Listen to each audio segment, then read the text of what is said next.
Okay, my name is Daryl Dunnington. I welcome you to our class today, our morning class, October the 16th, 10 a.m. Let's go ahead and get started as we always do. I talk about what we've done the last session, what we are getting ready to do in this session, and what we are preparing to do for the next session. So let's take a look here. Last session, we looked at Constellation and talked about React. That's part of the technology that's infused in the UI design system for Pega. And we went through and discussed the responsibilities of the two. So I will continue that conversation today. We'll talk and have a discussion more about the implementation, and then we'll talk more about some of the case type features, case lifecycle features, such as routing, assigning, service level agreements. And that will be the core features that we will cover today. But in Constellation, we talked about React being responsible for the management, the self-management of the status of an object that would be a UI element, and that Pega is the governor or maintains the governance so that when they both interoperate together, you end up with a very stable and visual components that look the same, have the same look and feel across all platforms, whether it's a desktop or a laptop, a mobile phone, or a tablet. We look to have that same type of look and feel. So we'll discuss that a bit more. If you want information on last session, you can go to the WebEx. I sent a link out to you, so you should have received that. You can also go to the recording for yesterday, 6 p.m., and you'll see that we have our standard mind map that explodes everything for you. Our podcast, you can listen to it in Spanish, and we have the document that's in Spanish for you also. So it's a summary. It's a very comprehensive summary. It discusses and it organizes everything that I talked about. May be easier for you to understand there. And of course, you can go to your channel and you'll see that the recording is up there. So for today, we'll take a look at Constellation again, but I want to look at it from more of an implementation perspective, and we'll take a look at what is an approval in a case life cycle, how do I route to my different users, and how do I create and establish a service level agreement, which is this type of agreement that says if I have to do work upon the case type and I have a form open, how long do I have to do it? Do I have 2 minutes to respond? Do I have 2 days to respond? Do I have 2 hours to respond? So that's what we talk about when we discuss a service level agreement. So let's go ahead and hop into our conversation about Constellation. And I want to open up into Pega Academy. Every now and then, I want to go back and review some of the modules that you read so that you can get a better understanding as I'm walking through a demonstration. When we talk about React and we discuss Pega's UI, Constellation, they use this principle that they call principle of separation of concerns. Now, I raise this because that's probably information you'll see on the certification. Principle of separation of concern is having software that's built modularly, right? It's implying that I need to divide the responsibilities into distinct parts. And that's what happens with Constellation and React. React has its part to play. Pega Constellation has its part to play in the governance of all of that. When we talk about different types of UI structures, then there are some common ones that you need to be familiar with. You need to be familiar with a template. Template is a very general structure that underlies all of these other UI elements. With a template, then I can create what I call a view. A view is the data, the fields, it's the data and the logic. It's that UI component that's all together. So we can call that a view. The components itself, those are of course, the drop down, the radio button, so everyone knows what a component is. We have something called a widget. A widget is a little different in the sense that a widget is a pre-assembled type of template. So it's more of a multi-layered template that you can utilize in a view in some of your other UI elements. So you can use that also. So we'll talk about that. And of course, we have a form. A form is when we're going to enter in the information, and you're going to use that more than any of the other UI elements. And a form can be made up of multiple views, one or more views. So let's take a look at what it says in Pega Academy. Now that I've described all 4 or 5 of those, let's take a look at what we say in Pega. In Pega Academy, here's a template. As I mentioned before, it's a generic rendering structure that presents data with visual style and interaction behavior. So it's the underlying structure for all of the other UI components that are there. So you'll see that. Here's a view. The view is that UI object. And it is, again, it's the combination. It represents data and a template. All right, so a data and a template. So let's stop right there. Let's go to our exercise environment. So hopefully you can go with me to an exercise environment that you have. This is my wealth management application that I created with the blueprint. So it's built out. It's easy for me to demonstrate and show you different parts in different components of it. So let's go to gather client information. Any of the green shapes, you can select those. Those all represent a UI. And so here is configure user action over to the right of the content pane. I go here. I can click on it, give it a second to open up, and you'll see that it's going to show me a template. I just explained the template to you guys. It's that underlying general structure that's there. So for this particular view, you'll see that there's a template that's associated with it. And along with it, in Constellation, it gives you a little preview, what it will look like at runtime. So at runtime, you can see that it'll show all of the fields or the components. Now, these are considered components. Now, a component may be also seen as a field in a property. Remember, the field is typically what we call that UI representation of functionality. It may be a button, it may be an input field, it may be a drop down. So we call it a field. But what stands behind that field is that property. Information is the rule that stores the actual information. So in general, we can call it a component. So that component, field property, it is now shown here. We have different types. This is an entry field. This is date and time. This seems to be currency. Not quite sure what, oh, over here I can look and see these are text fields, single text fields. And again, you see that this view has a template. Now, let me get out. And there is another way that you can see views and templates and forms. You can go to your UX tab.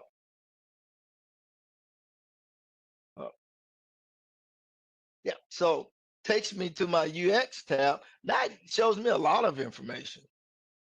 In my UX tab, you can see many of the predefined views that Pega has already built. That's OOTB. Remember what OOTB is, out of the box. So you can see that this is considered a full page view. You can assume that this has views, multiple views within this one full page view. Some of these may be, for instance, this may be a widget. It was already pre-built, so we put that into the view. I have different things like channels, headings, subheadings, highlighted fields, summary, tabs, all of that. You can see that we can create if we need some of these. Now they're already available for us. We have other types of views that are predefined in Pega, and you'll see that there are multiple views. In your readings, you should have read about a full view, a list view, a partial view. Those are the three types of out of the box views that we have in Pega. The preview, of course, is read only. So if you use a view that's part of your UI, that's a full view that's read only, that's preview, then know that it's only for read only. So maybe in your flow, you may want to enter information. As you're entering in that information, you only want them to see it when you hit enter on the next screen just to approve it. So that's what you would get for something like a view. You have the list and the partial views. Partial views, list views are typically read only also, but it gives you a list of detail of information. You may want to see a detail of information. Repeatable rows, I may say, give me all the students in this particular class. I'll create a list view to show me the list of all the 21 students that are in the class. And then you have partial, can be anything, partial details about something that you want to show, maybe at the bottom. And then you have the forms. Now, remember I said that a form is one or more views. So now I want to create a form. I want it to be aesthetically pleasing so that my information is grouped in the right manner that I can logically, if I'm an operator, fill in that information. So let's go back and take a look at how do I create fields. Go back into the estate planning. So now I want you to walk with me and follow along with me. Make sure you have your exercise system up. And we want to go into a collect information, which we call a UI, which we call a human step, whatever you want to call it, does not matter. And you probably want to choose the first one, because what I want to do is I want to run it. Every time we add or modify something, I want to show you how to run it. Basically, in the business architect, I'm really showing you how to look at an existing application and understand what that application is doing, and then how to do maintenance on it. If you're going to work for someone, you probably would be a junior architect. And as a junior architect, your main responsibility as a business or a system architect is to read the existing applications and make modifications to it. That's typically your entry port. They typically don't have you go right into writing new applications. We want you to look at the old applications, update those so you can get used to the environment. So let's take this in this case life cycle under the stage initial consultation that is associated with the initial consultation for a process. Now, a process has many steps. In this first step, it's a collect information, or what we call a UI, or what we call a human step. The second one is a decision step. And then the third is another UI for analyze the financial status. So let's take a look here. In the way you do that, you click. Once you click, always go over to the right-hand side of your work area. The right-hand side of your work area, you'll see a feature, a button for me to configure the user action. Click on configure user action.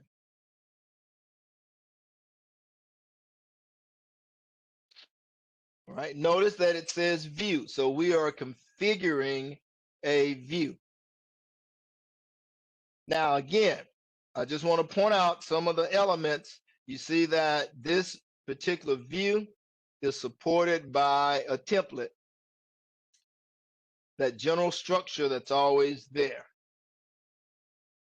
Then we can overlay a column, a layout. Now, a layout is different than a template. Now I can order the way the components or the fields, whatever you want to call, however those fields are actually wanting to flow on the view. In this case, we're going to call it our form. So notice that some of the terms are interusable. If I only have one view for a form, I can call it a view or a form. A field, I can call it a component, or I can call it a field. Okay? But just know a component, field, property, they typically all go together. If I want to change it, let's change it to 2 columns. And watch what it reflects here. You see that? Now change it to 2 columns. Now when I run it, it will show it as 2 columns. All right, let's change it again. Now when I change it, it changes it to 3 columns. All right, so if you guys were able to do that, I know it's simple, but it's a very powerful feature in Pega that's built in. You can have a interview with your users. They don't like the way it's laid out, and you say, well, what if I make it 3 columns instead of 2 columns or 1 column? Does that look better, since I want to have it go across all of my platforms? And so Pega gives you a very easy way to do that. You don't have to redesign anything. You simply change the layout and you make it happen that way. Okay, so let's go back to single column. If you would go back to single column with me. And we don't have to save it because we never did submit here at the bottom. So this is the default. So go ahead and exit out. Now, let's take a look at this when we run. Okay, let's take a look at this when we run. Upper right-hand corner, save run. We want to do save run. And when we run, we're going to execute this first stage of my case lifecycle, the first process, the first step, which is a UI, or what we call an assignment, or a human step, whatever you want to call it. It has many names, but do a save and run.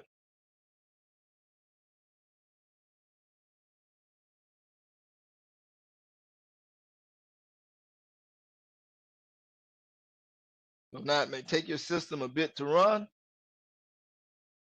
but when it runs, you should then be able to see a UI. Okay, and it's exactly the same UI that we saw when we were going to design it. So we have the client name, the date, asset value, financial advisor, and we have the legal counsel. All right, so we have that information. Now, what I love about this environment, now watch, remember what I said, I'm interviewing my my user team, and they said, well, that looks okay, but what does it look like if I want it on a tablet? Will it still look the same? Pega has that feature covered for you. Up at the top, you see that we have 3 icons. One represents a large screen or desktop. This is more of a tablet view, and this is a phone view. So let's click on the tablet view. Does it still look okay? I think it does, right? Shows all the fields there. And then let's go ahead and click on mobile. And let's see now, what does it do? That's that responsiveness. Remember, we talk about responsiveness and breakpoints. Breakpoints indicate the physical size of the device. And if a component or a field goes beyond the breakpoint, it will wrap it to the next line. So that's why you end up getting your fields in the order that they are in. Now, it didn't really change, to be honest with you, because it's a single column, and whether we are using a mobile phone or a large screen, it all looks the same. But that's a feature built in the Pega, very easy to do. So let's go back and put it there, and I'll pause for a second. Give me a thumbs up if you were able to do that.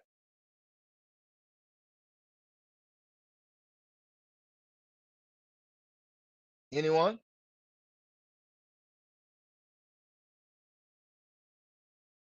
Okay, so we had one person that was able to do it. So if you guys don't have your exercise system, get your exercise system up. Very, very important that you understand what's going on, how to make this happen.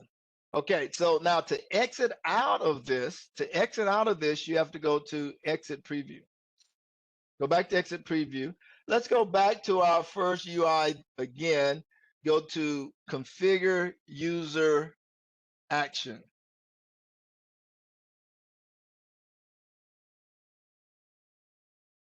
Configure user action. So now we go here, configure user action. Instead of one column, let's change it to 2 columns. Okay. Now let's see what it looks like when we are running it in our environment. So let's submit it to save it.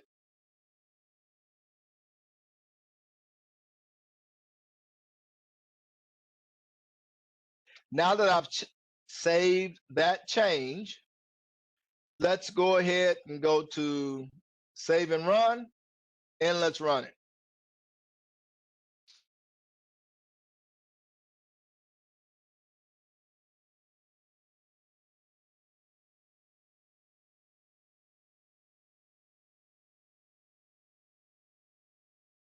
Okay, so now you see what it looks like when we are in a large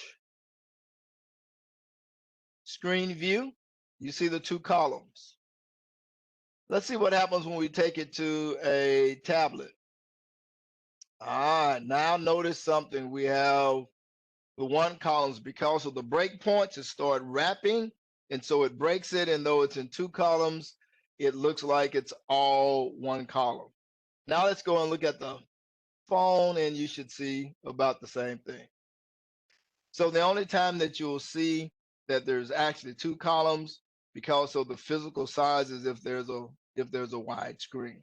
So that's some of the functionality of Constellation. It's governance over the layout structure of those components, while React deals with the state or the status that when I fill in the form, it notifies the governance system, Constellation, about what has happened. So, and it's pretty cool. I can use AI to help me fill out the form. All right, so now let's go back. And let's exit out of the preview status. Okay, now let's go in, let's make some further changes, and let's add some fields. Show you how easy it is to add a field. Remember, field is considered a component. Component has field and a property. So we typically will select a property that's on our data model. We've already talked about a data model. The right way to do it, if you're a business architect, is to wait on your database administrator, DBA, your database administrator, to build your data models. You want to build your data models. And that's a conversation that you guys have, because you as a business architect will know the information that's required. So you build the model and you have them implement it for you. Now, once it's built, then you want to get into the data model. You can see it. And now you have all of these properties to choose from. And when I select a property, because a property has a built-in UI element associated with it, then you'll see the field or the UI component that's associated with it. All right, so let's go back to our workflow.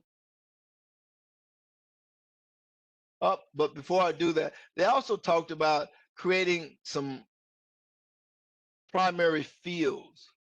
Creating primary fields. A primary field is a keyed field, like your social security number, provides uniqueness for a row of data or a row of information. So your primary fields are typically those that are associated with the keys within a database. You'll learn more about that when we talk in our system architect class. But you have a way to create primary fields, and I can easily add fields here to my data model. As I did the other day, I went in and added a field here, and then I could then use those fields. But let's go back to our workflow, show you another place I can add a field or use an existing field. Let's use it that way. Let's use an existing field.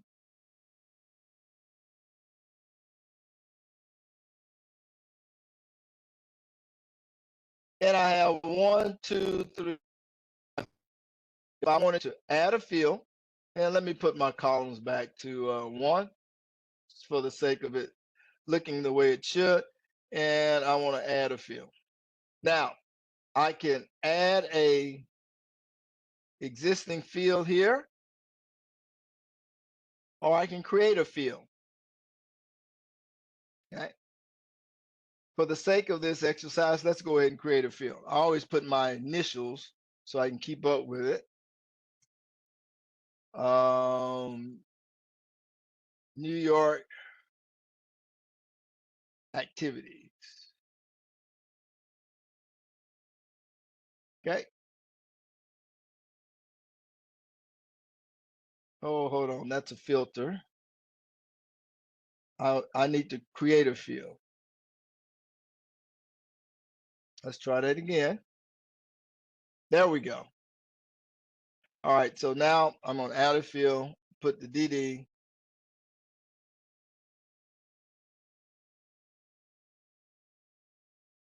Okay. And instead of a single line, probably want a paragraph.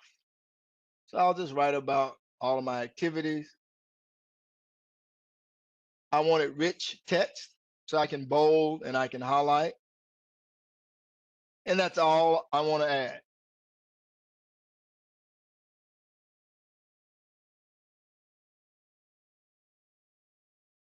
Okay. So now give me a thumbs up if you were able to add a field. Anyone able to do that?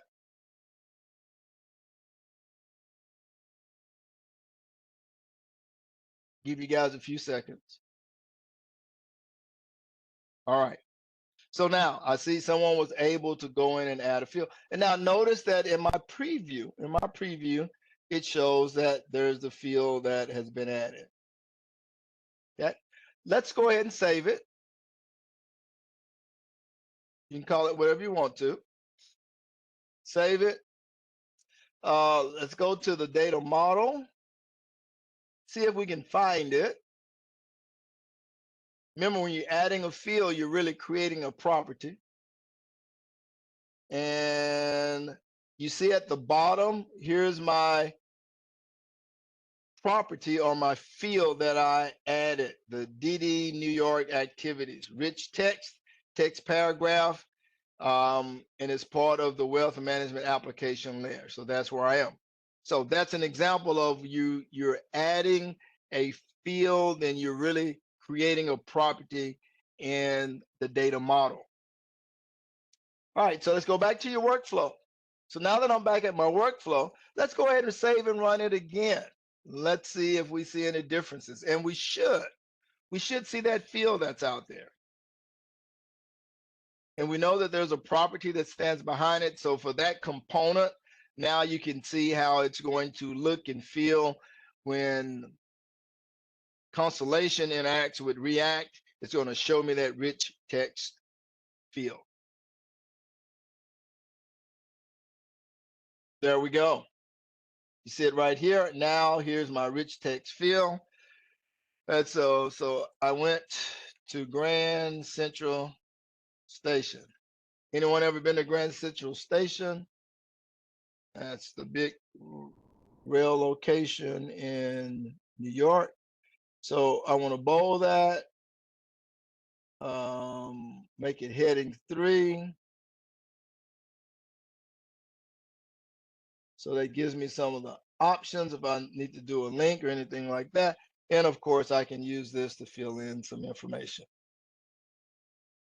So that's an example. That's how easy it is to add a field, a component to a UI, and then quickly test it to see if it looks the way you want it to look. And also, I want to see, well, what does it look like if I put it on my iPhone? Also, the breakpoints, physical structure, it's going to wrap again all of the components for me. So that's probably a pretty good look.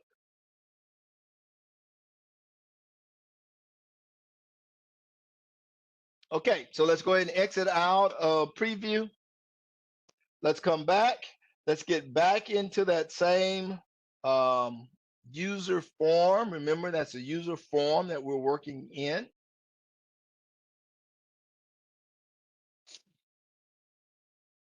Okay, so let's create a more complex structure.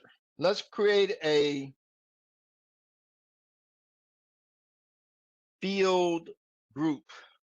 Let's create a field group. So a field group is where you're trying to logically group some fields together. And they are associated with each other. So I'm going to do something very simple. Colors, color indicator. Let's call it a color indicator. I want it to be collapsible, always visible, and I want to submit it. So now notice what happens here. It says it's a field group, and it gives me a plus sign because it does not give me a data type. So now I can come and say, well, how many do I want in my field group? Well, let me add a field. Come on.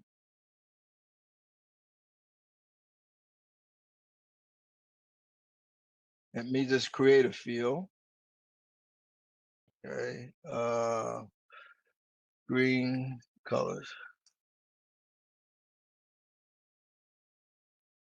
Okay. I'm gonna add another one.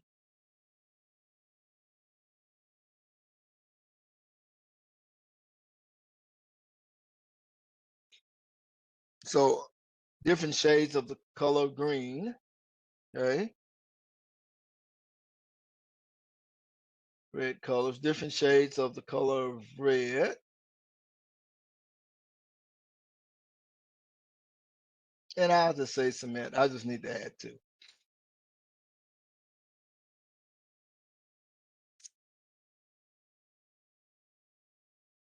Okay, so now you see that I've added a field group. So I grouped these 2 fields. So they're associated with each other, and it is collapsible. How you see it here. Oh, let's set the columns to 2. Let's see what happens if I set them to 2 now. Let's see what it looks like. Looks a little better, right? Instead of just that top-down approach, when I have a large view, I have my fields here. Then under that, I can have my text. Then below that, I can have these other fields. So let's save that and let's run it.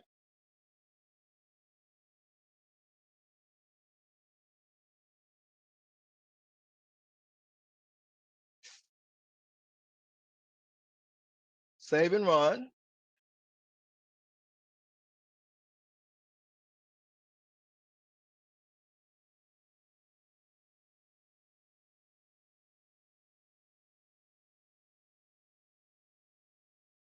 And let's see what it looks like for us. Yeah, let's go ahead and continue. And you see that my form looks distinctively different. It does. I have my client name, date of birth, assets, legal counsel. I have my New York activities that I can write here. Different shades of green indicator. If I didn't want that, then I can collapse it and then you can't see it. Okay, so I'm gonna stay right there. I want to go back to Pega Academy.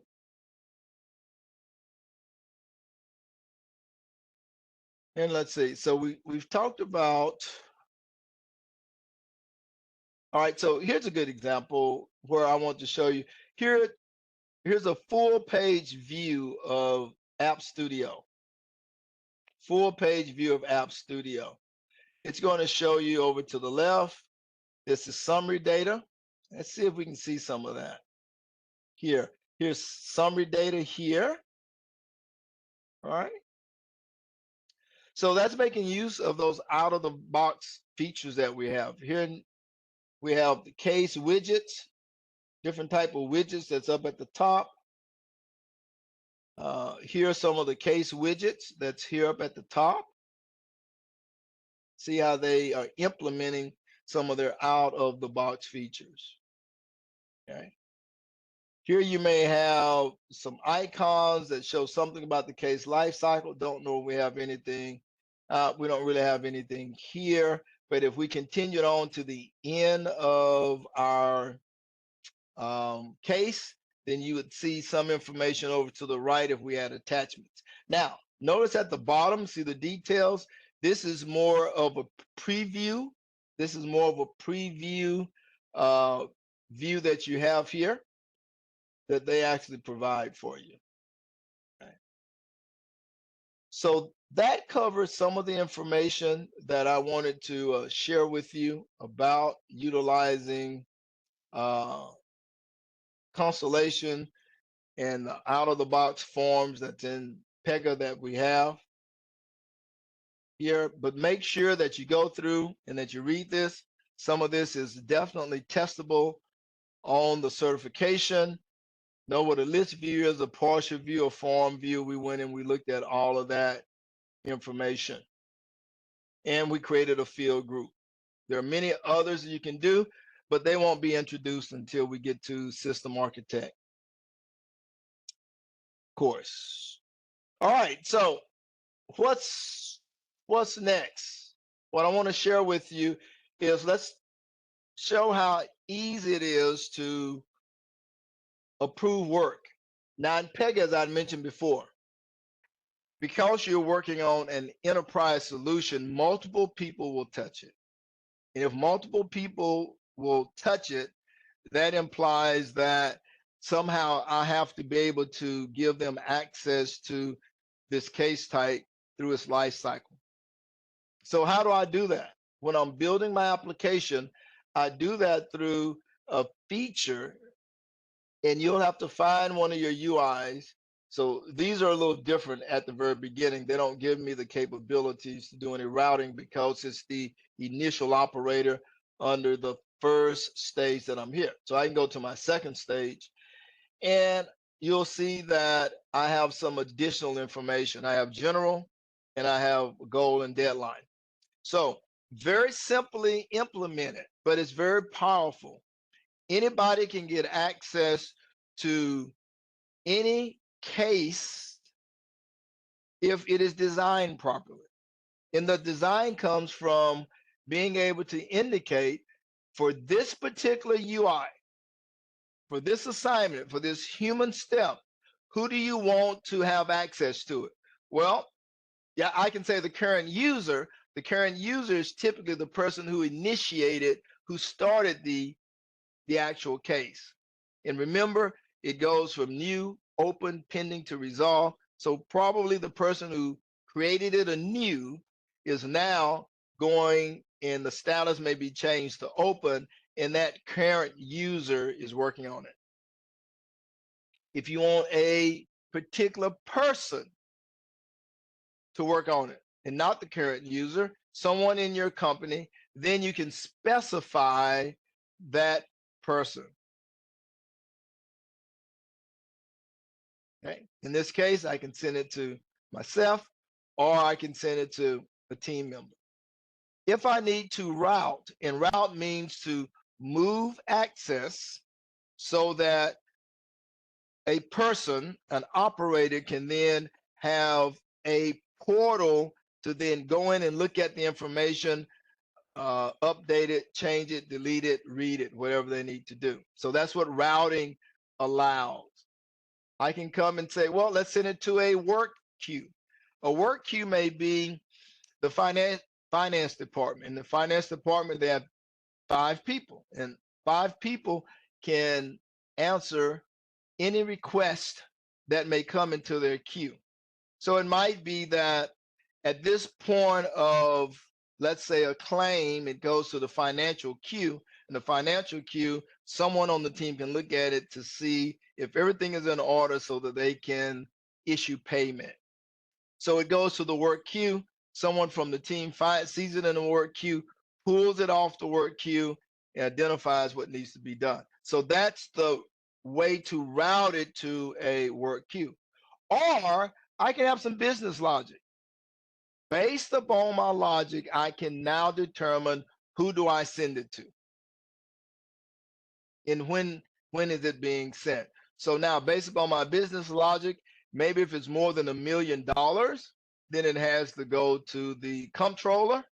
If it's less than $100,000, anyone else on the team can work on it. And that will determine how I will route it. So that's the power and the feature that we have in Pega of allowing to route a case type so that other users or other operators get access to it when it's their time. So you have to specify it for every one of the UIs that you want to happen. It's more commonly used with the UIs. It can be used with some of the other steps, but in most cases, it's always the UIs. So the other feature that you should have read about is how to do approvals. Now, routing and approval, they're similar, but they're different.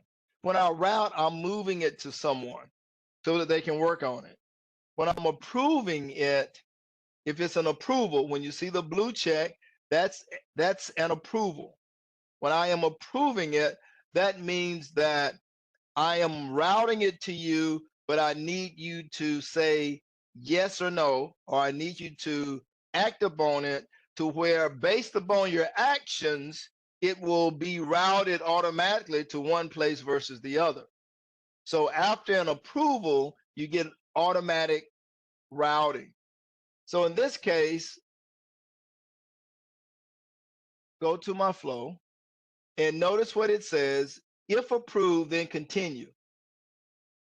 And I can optionally set a status. Remember the statuses: new, open, pending, resolve. Some of these are out of the box, it's already there. I can set one of those. If rejected, then resolve. Set the status to resolve. So approval is the combination of routing it to someone and then them taking that action that will determine where the next step of the routing process will take. In this case, if it's approved, they continue. If it's not approved, then we're going to resolve and says no, probably go to the approval rejection, and it will end there. So that's our feature in Pega for approvals. Now, approvals only happen in your company hierarchy. So you can't get someone to approve it outside of your company. We do have a tool that will allow us to do that, but approval is this rule that allows us to approve based upon the hierarchy of our company. So we have single approvals where I work for a manager, my manager works maybe for a senior manager works for a director works for a senior director. So that's my company hierarchy or hierarchy. And so I can get that approval to be a single approval, or it can be a multi-level approval. But that's the tool that we have for the approvals. And then finally, we have a feature that's called service level agreement. We call it goal and deadline. So actually there are 3 intervals: goal, deadline, past deadline, but we won't talk about past deadline till later on. But goal and deadline basically says for this particular, and you know what, instead of going to an approval, let's just go back to a UI. Actually, it doesn't matter. Approval or a UI, they work the same way. But typically, it can be on either. I should say that, yeah. It can be on either. Let's go. And so here, my goal and deadline, if I want to create one, I want to create a custom. And this is a very simple implementation, but a very powerful feature. It's added to the UI. It's added to the UI. So it is seen as implemented as a rule that's attached to the UI. And it says, well, what is your goal? In other words, typically a scenario would be you're working in a service center. And the service center says every time something comes in a queue, you have 5 minutes to answer it. All right. That would be our goal. But our deadline is, we sign a contract with this company, and the company says it needs to be answered within 30 minutes. Right. Well, we set a team goal of 5 minutes, but the deadline, the absolute deadline is 30 minutes. So that's what happens when we do a goal and a deadline. Now, notice what's in each of them. A goal says, how long do I have? 1 day, 0 days, how many minutes, seconds, hours. And we have this thing called an urgency. So make sure that you write this down. An urgency is from 0 to 100. It can never exceed 100. And it's just an indicator that says the importance or the urgency of this particular work to be done. The higher the urgency, the more important it should be. And Pega will order your work based upon the urgency. So you'll see that 50 is above 40, 40 is above 30, 30 is above 20, and it goes all the way up to 100. So we can set an urgency. And if, for instance, I have 1 day and I don't get it done in 1 day, it takes me more than 1 day. When it exceeds the 1 day, then it's going to increase the urgency for that particular UI. So typically UI, the assignment is set to 10. The default value is set to 10 for a UI. If I attach a service level agreement on it, now I'm saying, if I don't get this done within a day, if it passes that 1 day, now my urgency is 10 plus 10, which is 20. So now the urgency is 20. And I have the capability of notifying someone. I need to notify the assignee, hey, I assigned this to you, you didn't get it done in time. Or I can also go and say, not only will I tell you, I'll tell your manager that you didn't get it done in time. Or I may come back and say, I'll tell the whole team that it was assigned to you, you didn't get it done, maybe someone on the team will pick it up. So that is the features that you have within a goal. And then you have within a deadline, you get the same actions and opportunities. Okay, so that's it for today. I hope more students start attending. I do have some concern that there's only 4 or 5 of you, and we're only week 3 into the class, and it takes a lot of work and it takes a lot of effort. So I applaud you for attending. Continue to attend. If you have friends that are in the class and they're not here, please encourage them to attend. We've covered SLAs, we covered approvals, we covered routing, we talked about the implementation of Constellation and adding fields, adding groups, looking at views, looking at templates. And so all of that's important for you to learn the technology. Thank you for your time. And I will see you this evening where we will continue our work. Let's see, where will we be for our next session? I'll talk more about how do I control my cases. So we'll look at this concept of skipping a process, adding optional actions, very, very important for you to know, and how to manage my case relationships. So those are items that I'll look at that'll catch us up, catch me up with the lectures. Make sure that you guys continue to work hard on your essays to prepare. And again, I always want to remind you guys, you know what, let me go back because today is what, Thursday? Yeah. So today is Thursday, and remember that we meet 7:30 your time. 7:30 your time. So we meet at 7:30. Make sure that you're there.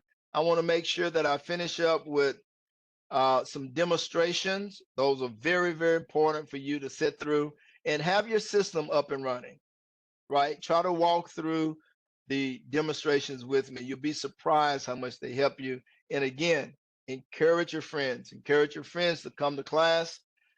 Our goal is always 2 certifications, 5 badges, and 4 certificates. You guys have a wonderful day, and I'll see you tonight.